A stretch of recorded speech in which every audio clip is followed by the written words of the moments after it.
தமிழ்நாடு அரசின் 2024-2025 நிதியாண்டிற்கான பட்ஜெட்டை நிதியமைச்சர் தங்கம் தென்னரசு தாக்கல் செய்துள்ளார்.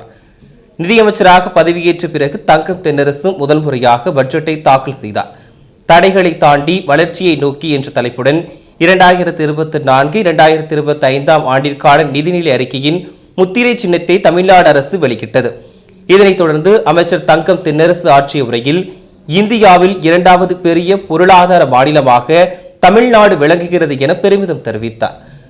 கடைக்கோடி தமிழர்களும் எளிதில் அணுகக்கூடிய ஒப்பற்ற தலைவராக உள்ளார் முதலமைச்சர் திரு மு க ஸ்டாலின் எனவும் புகழாரம் சூட்டினார். 2009-10 ஆண்டு நிதிநிலை அறிக்கையில் 2800 கோடி ரூபாய் மானியத் தொகையை ஒதுக்கினார்.